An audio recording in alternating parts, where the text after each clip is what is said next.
Hello and welcome to Dott TV Midday News. I am Chiamaka Ezapata. Delta State Governor Sheriff Oboriwori has inaugurated the new Osebe branch of Zenith Bank PLC in Obe local government area.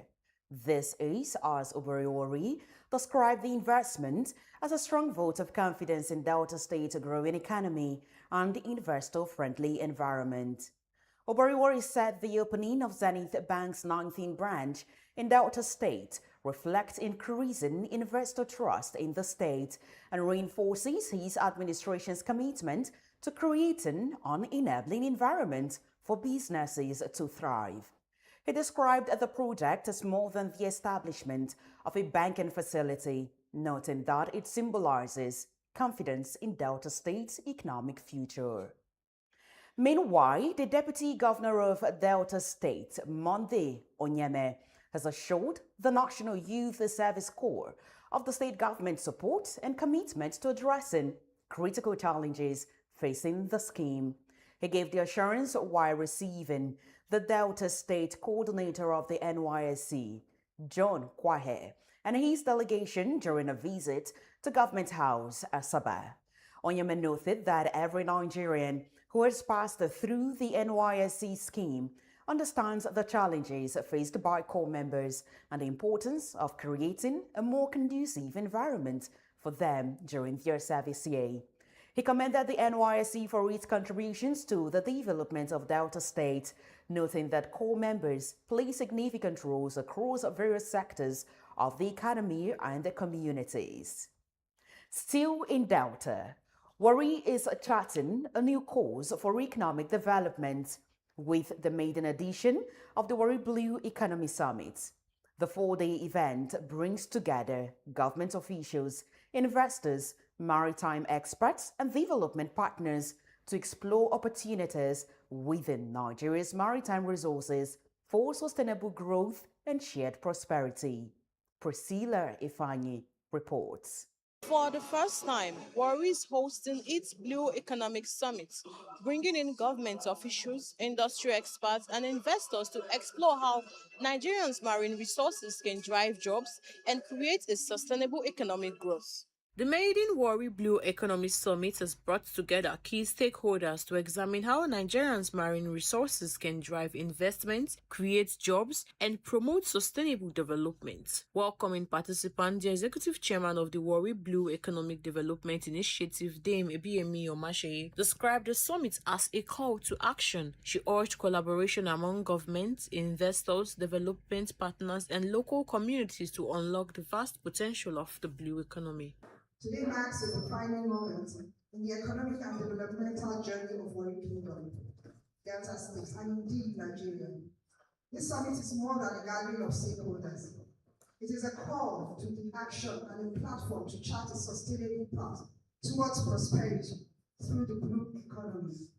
The Minister of Arts, Culture, Tourism and the Creative Economy commended the Olu of Warri for championing the initiative. The minister also reaffirmed the ministry's commitment to supporting programs that promote cultural heritage while driving tourism and economic growth. As Nigerians, our diversity is our strength.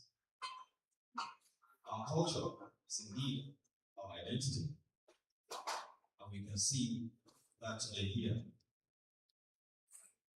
Creative currency has just been ignited.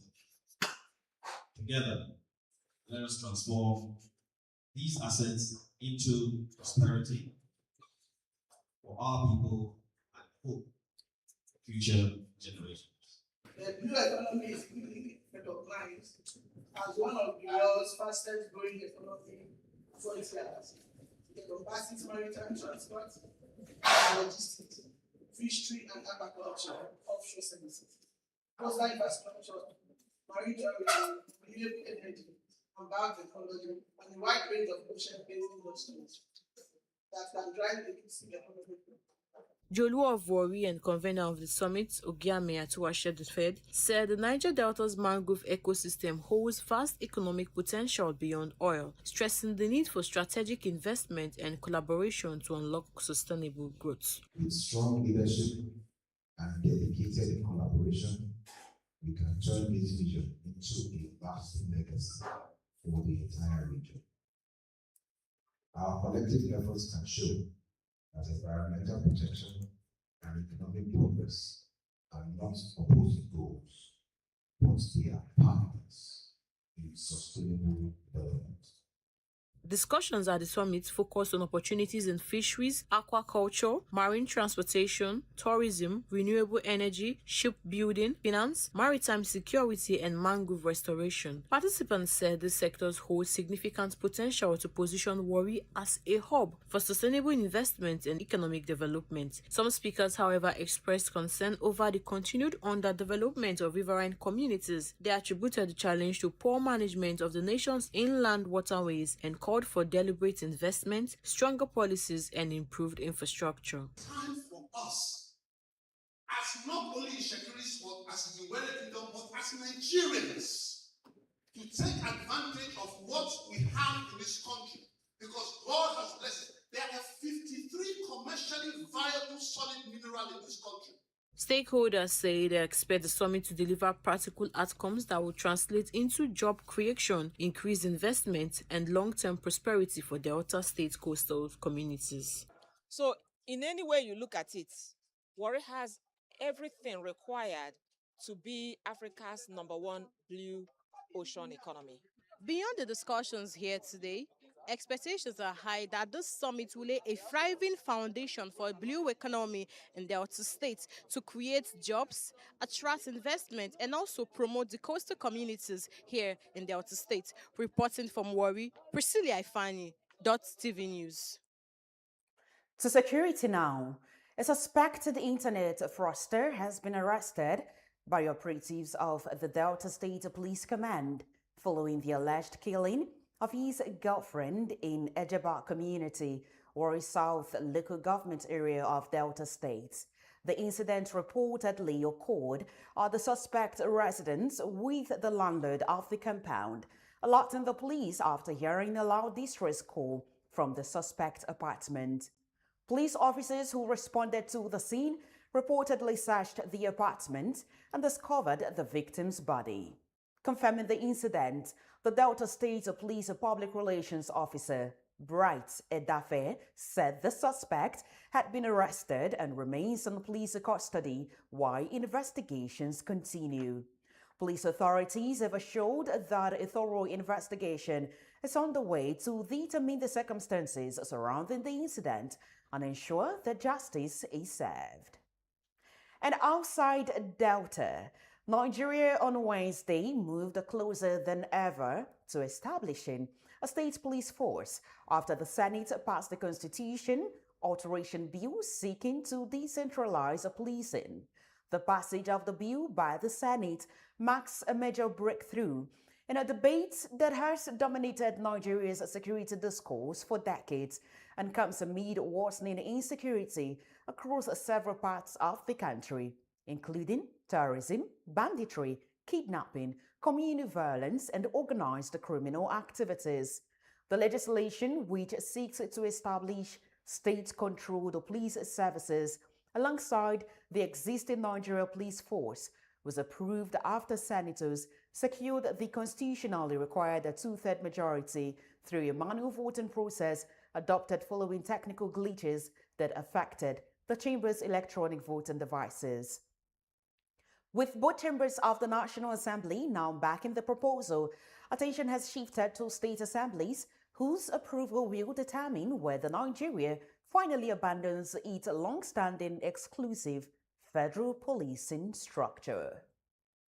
Meanwhile, the chairman of the Coalition of International Human Rights Organizations in Kano State, Haruna Ayagi, has cautioned against the proposed establishment of state police, warning that the initiative could deepen ethnic divisions, encourage political persecution, and create jurisdictional conflict among security agencies.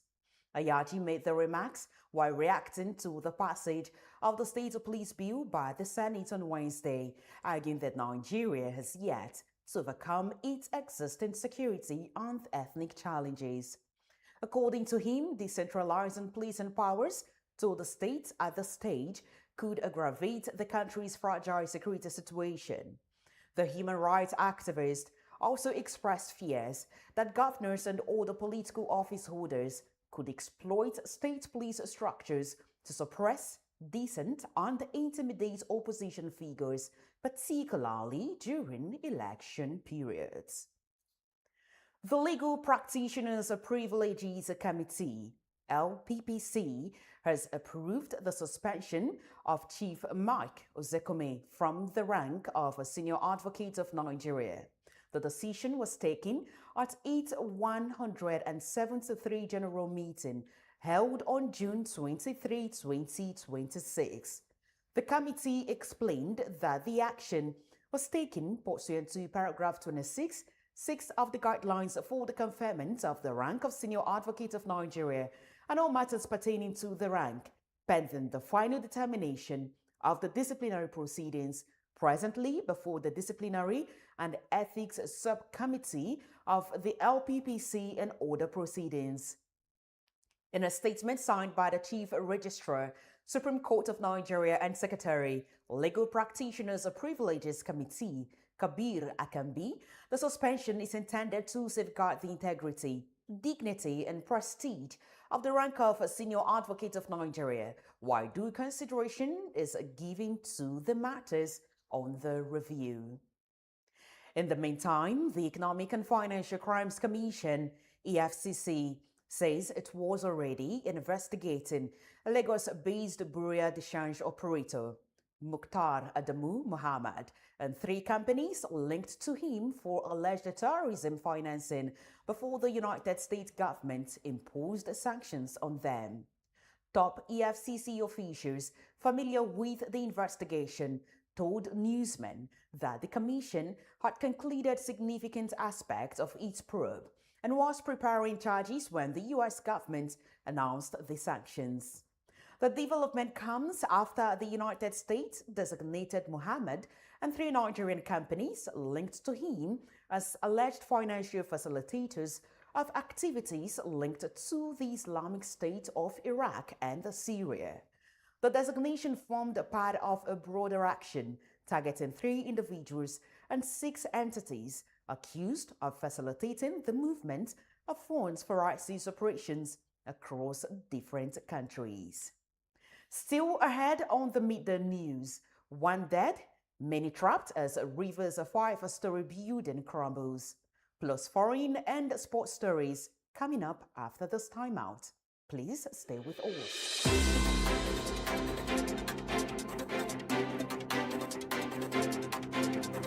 In the heart of Asaba, where the street tells the stories every single day. From the corridors of powers to the decisions shaping governance and politics in Delta and Nigeria.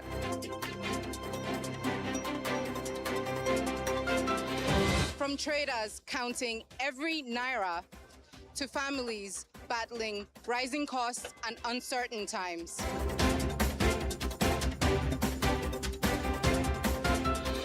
From football pitches to sporting successes to the major developments making the headlines all over the world.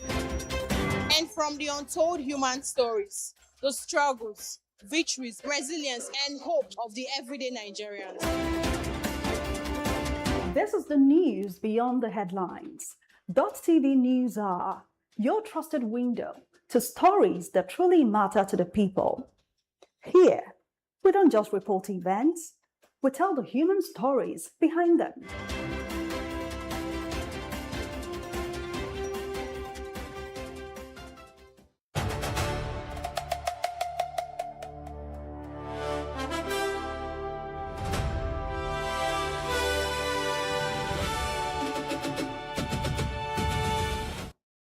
Thanks for still being there. Now to the rest of our stories.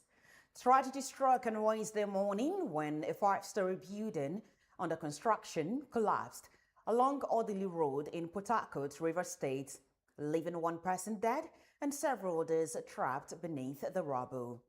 As of 7:30 p.m., rescue operations were still ongoing, with victims including the site engineer and a woman who sold food to construction workers believed to be trapped in the debris.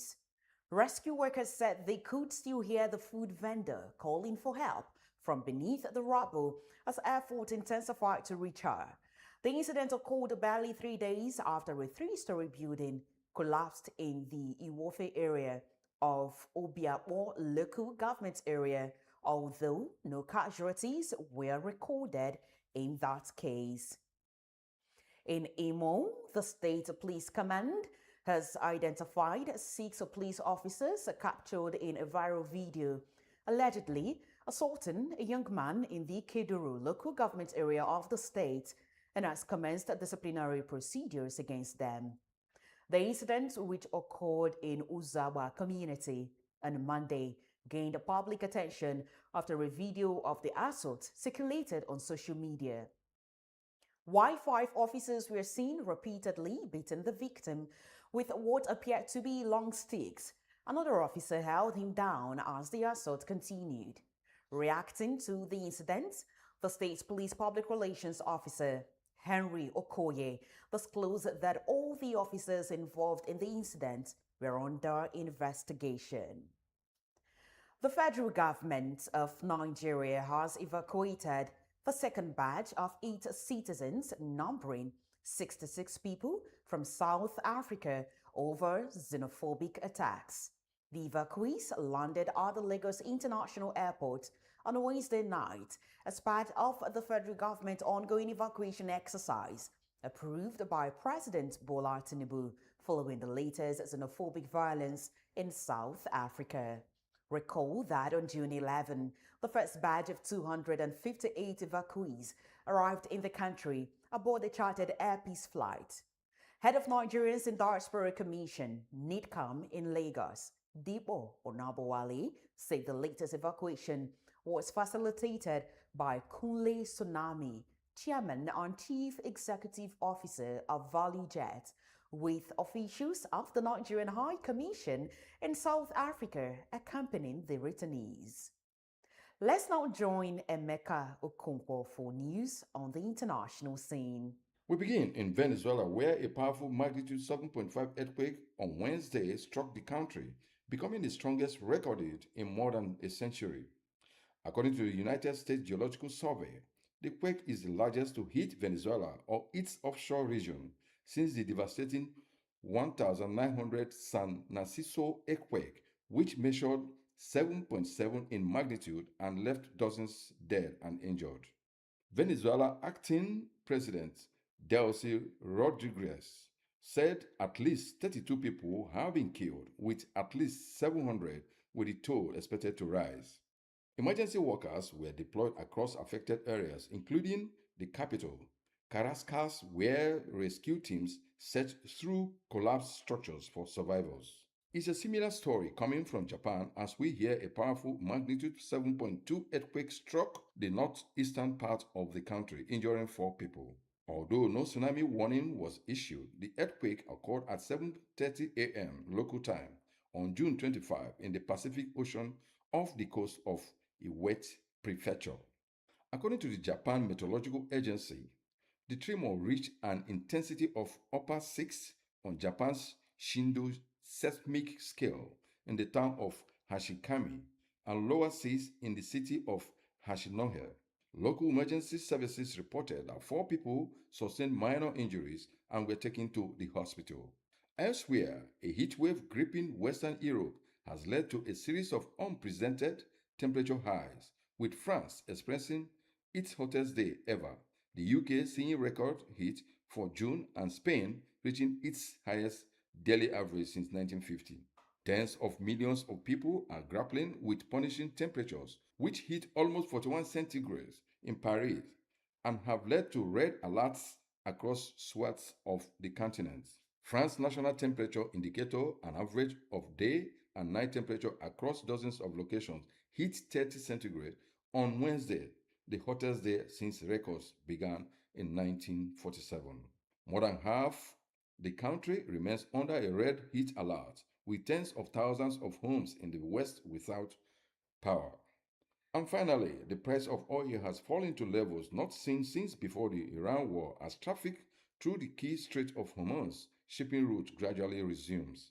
Global benchmark Brent crude briefly fell below $72.48 a barrel, the price it was at the day before the US and Israel launched attacks on Iran on 28 February, before edging up to $72.63.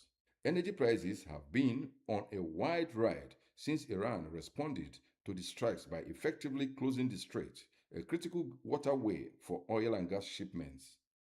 The cost of crude has been moving sharply lower since the US and Iran signed a memorandum of understanding on 17 June, which set out a 60-day period for negotiations on Tehran's nuclear program and other measures to end the war.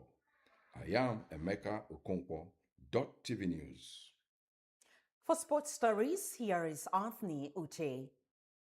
Start today's sports news from the World Cup, where Scotland's hopes of reaching the knockout stages of the World Cup for the first time are in significant peril after erratic defending, coupled with a Vinicius Junior masterclass, allowed Brazil to sweep them aside by 3-0 in Miami, finishing top of Group C. Morocco also defeated Haiti by 4-2 to qualify in second place. Canada lost their final group game to Switzerland by 2-1, which means they have lost the home advantage for the next round by finishing second in the group. Bosnia and Herzegovina also qualified out of that group in third place with 4 points. Sapelo Maseko scored in the second half to make history for South Africa as they reached the World Cup knockout phase for the first time ever, following a victory over South Korea in Monterrey. Mexico beat Czech Republic by 3-0 to top the group with a perfect record of 9 points and no goals conceded. Now to some boxing news, where Anthony Joshua's promoter, Eddie Hearn, has come out to clear the air regarding the location of the all-British heavyweight fight between Tyson Fury and his client, saying that any attempt to move it to the United States would need Joshua's team to agree to new terms. The matchroom promoter said if his team did not agree to any potential new terms, the fight would 100% go ahead in the United Kingdom this year. This comes amidst growing speculations that Las Vegas could stage a contest, but Hearn has had no formal request from Saudi power broker Turki Al-Sheikh to move the game outside of the United Kingdom. From the sports desk, Anthony Uche, Dott TV News. That's a wrap on the midday news on Dott TV. Thank you for joining us. I am Chiamaka Ezapute.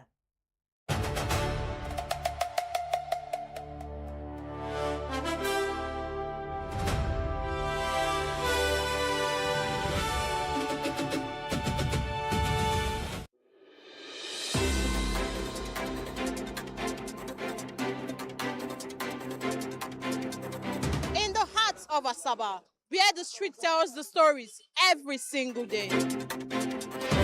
From the corridors of powers to the decisions shaping governance and politics in Delta and Nigeria.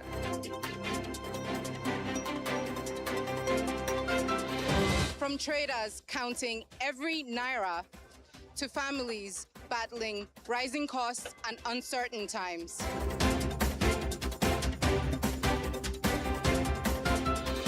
From football pitches to sporting successes to the major developments making the headlines all over the world. And from the untold human stories, the struggles, victories, resilience, and hope of the everyday Nigerians.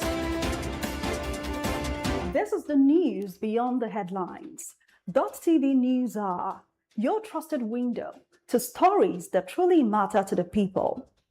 Here, we don't just report events, we tell the human stories behind them.